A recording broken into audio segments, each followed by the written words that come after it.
Sidelines, right here on 102.5 FM, and we're having a blast over here with Kim Davis, the media guru who does everything. Co-host Ron with the Facts is in the building. Now, I want to do some closing remarks. Tell us, first of all, where can the people find your book? You can get it on Amazon. It went live last week, and it's available in paperback and in the Kindle, and I am going to record the audio, but I have not done it yet. Okay. So.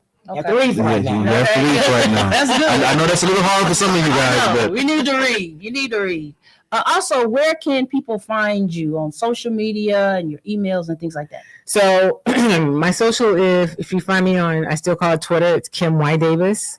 And then on Instagram and TikTok, it's Kim Y. Davis Media. Okay. On YouTube, it's Kim Y. Davis. You can find my shows. If you follow me in any of those places, LinkedIn, Kim Y. Davis will get you everywhere. And you can email me, kim@kimydavis.com. Okay. So pretty easy to find. Okay. Hey, you heard it there first. Yeah. And thank you guys so much for sharing and having me on today. I always like to say it. I don't take it for granted when people open up their space. So thank you. Thank you for your time. Thank you for your time. And also, if you're tuning in, you can also catch Kim Davis on Chalk Talk. And that airs. So it airs in the summer. It fluctuates, but you can always catch the recording. It airs on Tuesdays and Thursdays, but it's also predicated on kind of Texans training right now. Oh, yeah. We're in a break because camp starts in a few weeks, but you can catch that online live. You can catch the replay across all my platforms.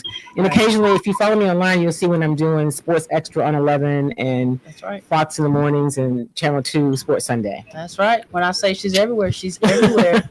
And you've been at the Texans, so give us your perspective on what you've seen so far. Right. So I did see some of OTAs and mini camp.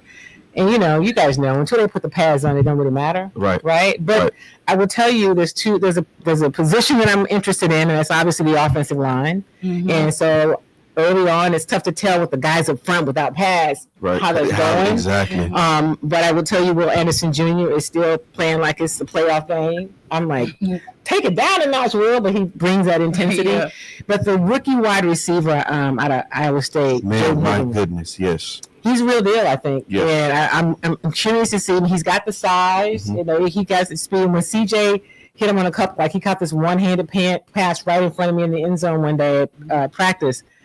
It was fun, And so I'm excited to see what this team can do. I'm curious about the new offensive coordinator. Yeah. I know he's a good coach, but when it's time to call plays, like what kind of adjustments? Because that's really the key, right? That is the difference, exactly. And so, but I've known D'Amico and followed him a long time. So I'm like, if D'Amico likes it, I trust it. We'll see what happens. Right. Because he let go Bobby for a reason. So. Right. And that was his friend. That was his dude. Yeah. Yes. It was his dude. So. He's got to think about the entire organization, and he did that. So, and I'm right there with you. I think you're spot on with all of your points. The biggest thing is the trenches. We got to see how that looks. How does it look like? And everything I've heard coming out of OTAs and things like that, the wide receiver from Iowa State is legit. He's legit. I've heard this from multiple sources. Yeah. That he's going to be. He might contend for an offensive rookie of the year spot. Yeah, he is legit, and so I'm curious about that. And listen, them signing Nick Chubb. If Chubb is, I said 75%. You got a beast. If he can stay healthy, a Chubb and Mixon backfield is going to be fun to watch. That's going to be deadly. My goodness. Yeah, like you said, I was thinking 50%, but if he can give us 75%, if he gives 75, I'm greedy. Yeah. I'm at 75. 75%.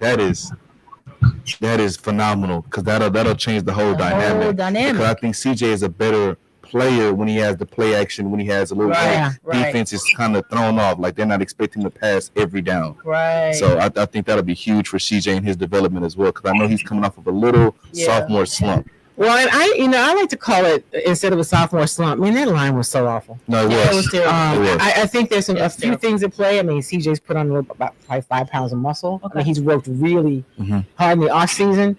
He's going to have more control of the offense, which I think is going to be good for him. Yeah. And so I think that there were some things internally that we didn't all necessarily know, which is one of the things I love about D'Amico. Some of my colleagues don't. They want him to come to the podium and just tell everything. This guy he's horrible.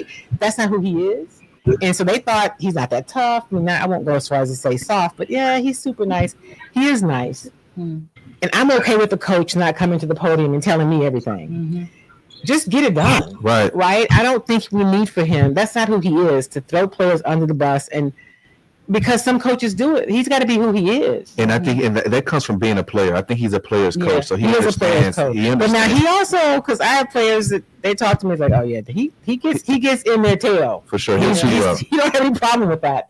So I think it's going to be interesting, and I'm looking forward to training camp. They're going to be gone for a week at the Greenbrier. So I look forward to that. The Greenbrier is West Virginia, so the weather will be nice. Mm-hmm. So we'll be there for a week, but the rest of the camp will be here in Houston. It'll be 18,000 degrees. Ooh. And I'll be there. Yes. And every bit of it. Every day. So try to get you a fan or something up there. Gotta get some hats. Yes. Some fans. And we have Latho on. He's back on. All right.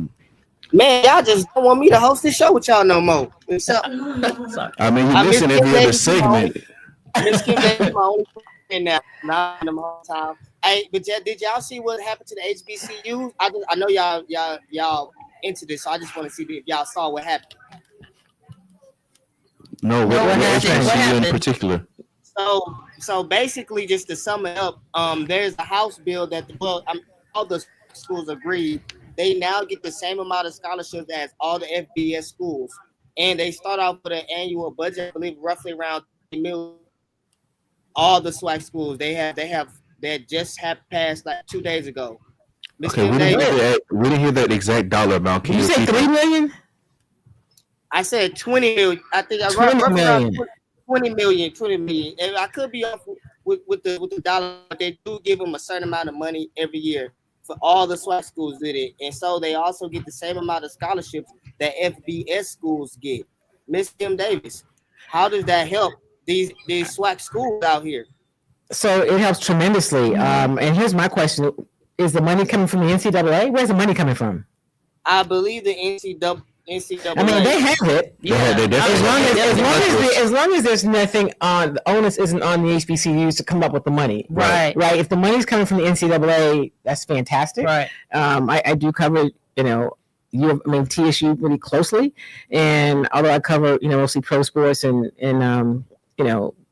the big colleges, I cover TSU, a little bit of PV, not so much, but definitely Texas Southern. And I think about how that can help them because resources are everything. Right. And it makes a huge difference. And the HBCUs have to do more with less. They always have. Mm-hmm. And I can't wait to find out more. I'll let you know. I'm going to be devil's advocate here. I don't think it really matters too much. I think with the top guys, they have a list of schools they already have in mind. With the avenue to get paid by not only by the school, but by those donors. That's outside. You mean the NIL money? Yes, yeah. Exactly. And certain schools like the Texases and the Texas A&M, they have their NIL money that's endless, right, so to speak. And I think certain guys have dreamed about going to certain schools, the top guys, all their life. And I'm just gonna play devil's advocate here and say, it's gonna close the gap, but the gap is still gonna be there. Yeah, but anything that helps them, right? Yeah, because you're not gonna. I mean, I'm an ag. I went to Texas A&M. Like the money in the pool, there's really no competing with right. A&M, Texas. But if you're gonna pump in $20 million more to a Texas Southern, so does it make a difference? Absolutely. Yeah. Is it gonna make you compete with A&M if it's just about that? No way. Okay, yeah. that's my exact sentiment. Yeah. It's gonna help. It's absolutely gonna help. Yeah, anything helps. Right. But as far as go ahead. So they opted into the House with the NCAA settlement, and I'm reading right now. Where the settlement finalized on June 6, 2025 allows schools to share up to $20.5 million annually with student athletes. Up to. Right. Yeah. Okay. Yeah. So we got to still figure more out. I'll be doing a little more on that. More research. Yeah. But it's still a step in the right direction. So. Yeah. Always, and that's all you can ask for. Is as long as you're moving, baby steps is still steps. Right, and then it falls on the schools to be responsible and put the right people in place. Hire the right people, and that opens up a whole new can of worms. Exactly. Right. Yeah. So thank you for that. Yeah. Thanks for that info, Latho. You're doing a great job, Latho. I don't care what they say. This St. Louis Wi-Fi ain't doing me right up here. We can tell. Yeah. You sound like a robot every now and then, but we hear you. He in the Matrix. He's definitely in the Matrix. I heard that. I think Bella said it's time. We got to wrap up.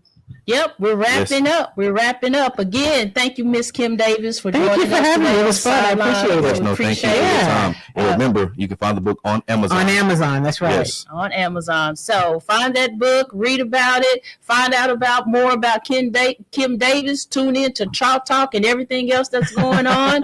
Ron with the Facts, Latho, 2 Live, and Laquita Thompson. We are signing out from Sidelines right here on 102.5. We'll see you next week. Go buy the book. Kim Davis, the legend.